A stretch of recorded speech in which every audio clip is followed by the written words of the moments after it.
promise, he said solemnly. Whose promise is it? I went on boldly.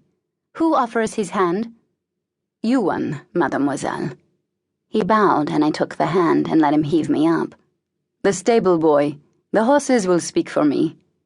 He let go almost clumsily, sweetly, stroking a mare in the stall beyond, which whinnied in answer. There, he said. You see? The clatter of hooves sounded on the gravel outside, and we both rallied, he to greet the rider, and I to grope, blushing, in the hay, for my clogs and hemp sack. In the kitchen, the maid from the night before, whose name was Maria, informed me that it would be my domain only temporarily. Cook had hired me, but in the end the chateau had more need in the bedchambers and laundry. Tomorrow, an upstairs woman named Guillemette will see to you, said Maria, who seemed less sullen in daylight. But today we're all needed here. The entire staff of Kerfol, it appeared, had been summoned to stage a feast for a Norman noble and his son. The horseman that morning had been the noble's servant, arrived to announce his master. The riding party would reach Kerfol by evening, he said, so the Baron had set off at once to the hunt and sent his servants scurrying to shore and market for fish and produce. Cook oversaw the excavation of dusty jars of vinegar, mustard, cinnamon, cloves, saffron, and ginger. She fetched from who knew where olive oil and pomegranates, oranges, lemons, figs, and plums.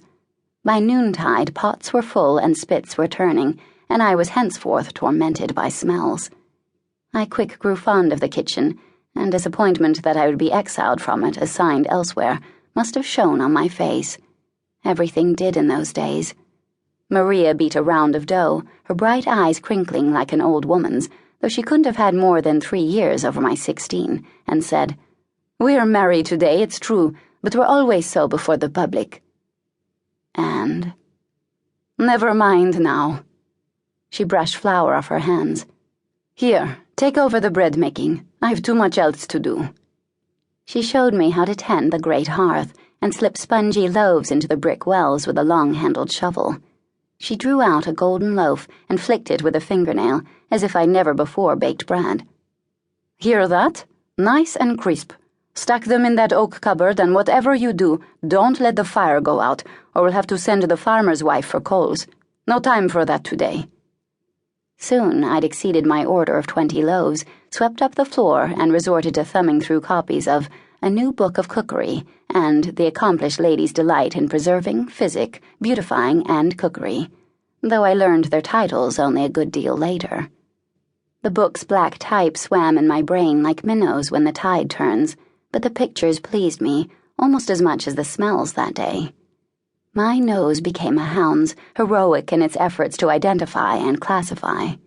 Whenever someone with a friendly face went by with a pot or platter, my eyes begged, What's in there? One pock-faced runt even took pity, barking like a harassed innkeeper when he passed. Shoulder of mutton with oysters. Or, venison pastry with cherries and creme.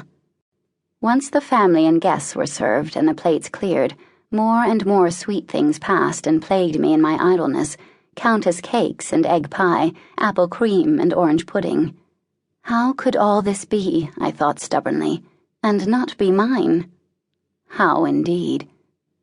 You are thin enough, Maria said, as if reading my mind, striding past with gingerbread and a pitcher of clotted cream. But you'll get thinner. You're not so thin, I teased, when she returned from the main dining room empty-handed. I take a lion's share of pride in the fact that I keep a woman's figure, she boasted, on the scraps I'm fed.